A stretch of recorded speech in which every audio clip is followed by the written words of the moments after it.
না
আহিলে এইকে দি দিব পাৰিম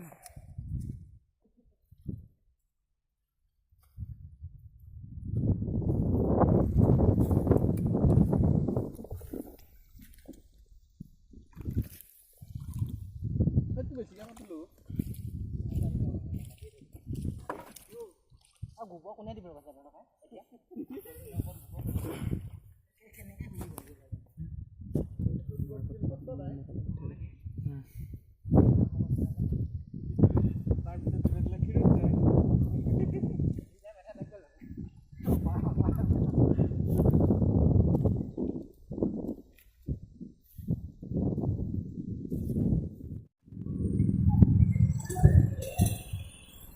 এয়া আমাৰ পিছত আমাৰ যুৱ কৃষক ক্ষীৰোদ শৰ্মাই মেট পদ্ধতিৰে কেনেকৈ ধানৰ খেতি আপোনালোকক দেখাই আছে কঠীয়া ৰোপণ কৰি এইটো মেচিন আপোনালোকক যদি কোনোবা ইণ্টাৰেষ্টেড হয় আমি তেওঁলোকক ইয়াৰ সবিশেষ আমি পিছত জনাব চেষ্টা কৰিম এই মেচিনৰ ক্ষেত্ৰত বা কেনেকৈ ৰোপণ কৰিব ফাৰ্ষ্ট টাইম ক্ষীৰোদ শৰ্মাইটো ট্ৰায়েল বেচিছত কৰিছে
কৰিছে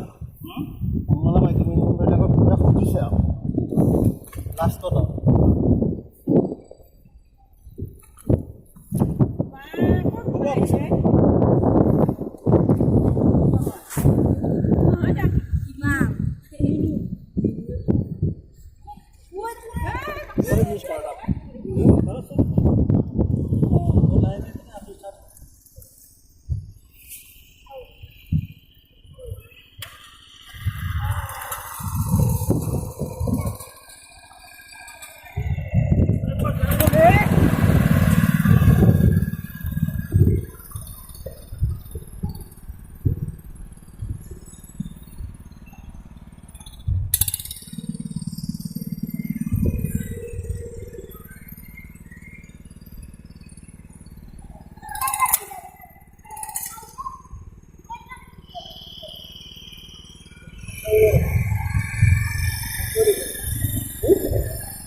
बाबी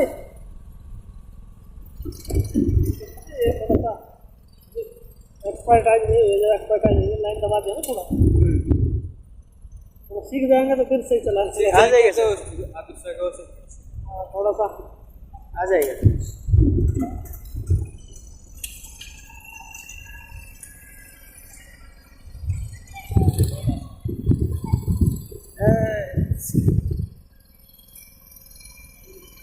पानी भी ज़्यादा हो गया सर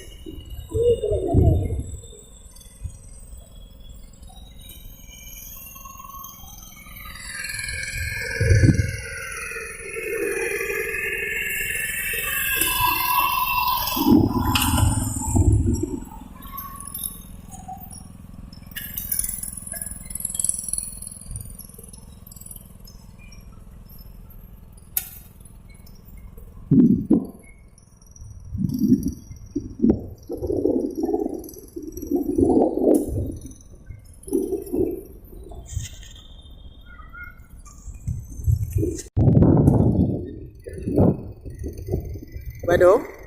আমি আজি আমাৰ ইউটিউব ভিউৱাৰ্ছখিনিক যিটো এইটো নতুন পদ্ধতি মেট পদ্ধতিৰ বিষয়ে অলপ জনাব বিচাৰিছোঁ আপুনি মেট পদ্ধতিটো আমাক জনোৱাৰ আগতে প্ৰথমে আপোনাৰ চিনাকিটো দি লওক নমস্কাৰ মোৰ নাম নীলাক্ষী দত্ত মই কৃষি বিজ্ঞান কেন্দ্ৰ দৰঙত এপাৰ্ট আঁচনিৰ অধীনত সহকাৰী আঁচনি বিজ্ঞানী ৰূপে কাম কৰি আছোঁ হয় আপুনি বাইদেউ এইটো আমি আজি প্ৰথম আমাৰ ইয়াত এই অঞ্চলত যিহেতু এনেকুৱা মেচিনেৰে কঠীয়া ৰোৱাৰ যিটো পদ্ধতি এইটো আগতে দেখা পোৱা নাছিলে আমি নতুনকৈ দেখিবলৈ পাইছোঁ আপোনালোকে ইয়াত ধুনীয়া মানে এটা ষ্টেপ লৈছে তো আপুনি অকণমান আমাক বুজাই দিয়ক এই মেট পদ্ধতিটো কেনেধৰণে কৰা হয় এই মেট পদ্ধতি আচলতে হয় কি ইয়াৰ দ্বাৰা এজন কৃষকে মানে কেনেদৰে এই পদ্ধতিটো অৱলম্বন কৰিব পাৰে তাৰ বিষয়ে অলপ বুজাই দিয়ক হয় আপুনি ঠিকেই কৈছে দৰঙত এইটো সম্পূৰ্ণ এটা নতুন পদ্ধতি বা অনা হৈছে এই এপাৰ্ট আঁচনিৰ অধীনত এই মেট পদ্ধতিত আমি ৰুবৰ বাবে আমি কঠীয়া তলি প্ৰস্তুত কৰিব লাগে আৰু সেই কঠীয়া অৰ্থাৎ নাৰ্চাৰী বেড বাইদেউ এইটো এবিঘা মাটি আমি ৰুবৰ কাৰণে কিমান বীজৰ প্ৰয়োজন হ'ব এখন নাৰ্চাৰী বেডত এবিঘা মাটিৰ বাবে আমাক 5 কেজি বীজৰ প্ৰয়োজন হয় আৰু সেই আমি বীজখিনি আমি নাৰ্চাৰী বেড প্ৰস্তুত কৰিব লাগিব তাৰ বাবে আমি ধৰক 10 মিটাৰ বাই 1.25 মিটাৰ যোনটো সাইজ হ'ব নাৰ্চাৰী বেডৰ সেই তেনেকুৱা আমাক 5খন বেড লাগিব আমি 1 হেক্টৰ মাটি কৰিবৰ বাবে ৰুবৰ বাবে আমি 1 হেক্টৰ মাটি নৰ্মেলি দেখা যায় যে এজন কৃষকে এদিনত খুব বেছি এবিঘা বা দুবিঘা মাটিহে ৰুব পাৰে কিন্তু এই মেট পদ্ধতিত যদি আমি নাৰ্চাৰী বনাওঁ আৰু ইয়াৰ পিছত যদি আমি মেচিনৰ সহায়ত ট্ৰেন্সপ্লেণ্টৰ সহায়ত আমি পথাৰত ৰুওঁ তেতিয়া এজন বা দুজন কৃষকে একেদিনাই 10 বিঘা পৰ্যন্ত মাটি ৰুব পাৰে সেইটোৱে হৈছে ইয়াৰ চবতকৈ তাৰমানে এইটো মানে কৃষকে প্লাছ পইণ্ট যিহেতু কৃষকে বহুত মানুহ লগ লগা এইটো যিটো হাজিৰাৰ কাৰণেও বহুত মানুহ আজিকালি বিচাৰি পাবলৈ টান তো মানুহৰ অভাৱৰ কাৰণে কিছুমান মানুহে খেতি কৰিবলৈ বাদেই দিছে তো এই মেচিনটোৰ সহায়ত মানে এদিনত 10-12 বিঘা পৰ্যন্ত মানে প্লেণ্টেশ্যন কৰিব পাৰে আৰু বাইদেউ আপোনালোকে এই দৰং ডিষ্ট্ৰিক্ট দৰং এপাৰ্টে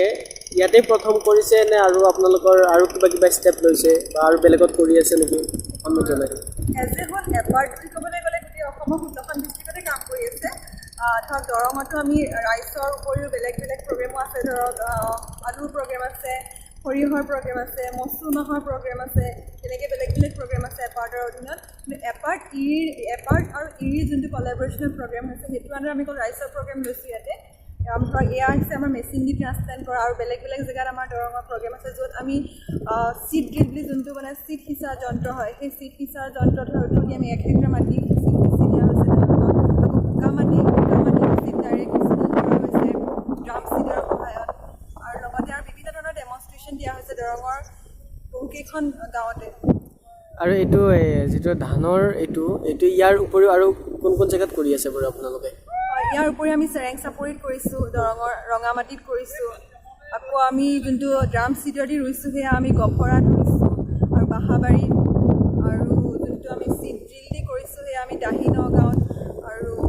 কলাইগাঁৱত কৰিছোঁ বাইদেউ মই ইয়াৰ লগতে আপোনাক এটা বস্তু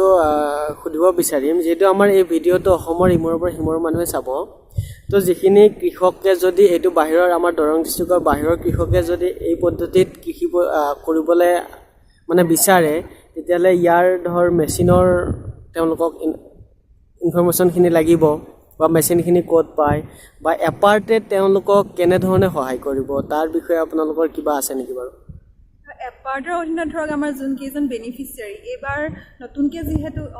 কামটো আমি আৰম্ভ কৰিছোঁ, এইবাৰ চাওঁ আমাৰ কেনেকুৱা হয়। এইবাৰ পাৰফৰ্মেঞ্চটোৰ ওপৰত ডিপেণ্ড কৰি আমাৰ ফিউচাৰ ষ্টেপ লোৱা হ'ব মানে। আৰু দৰঙৰ বাহিৰৰ যিখিনি কৃষকে এইটো পদ্ধতি কৰিব লাগিলে আপোনালোকৰ এপাৰ্টৰ সেই ডিষ্ট্ৰিক্টৰ মানুহে তেওঁলোকক সহায় কৰিব? হয়, সেই ডিষ্ট্ৰিক্টৰ মানুহে তেওঁলোকক সহায় কৰিব পাৰিব। ঠিক আছে বাৰু, ধন্যবাদ বাইদেউ। আমাৰ ভিডিঅ'টি চাই কেনে পালে জনাব। যদি ভাল লাগিলে ছাবস্ক্ৰাইব কৰিব, লাইক এণ্ড শ্বেয়াৰ কৰি আমাক এনেধৰণে ভিডিঅ' বনাবলৈ উৎসাহিত কৰিব। ধন্যবাদ।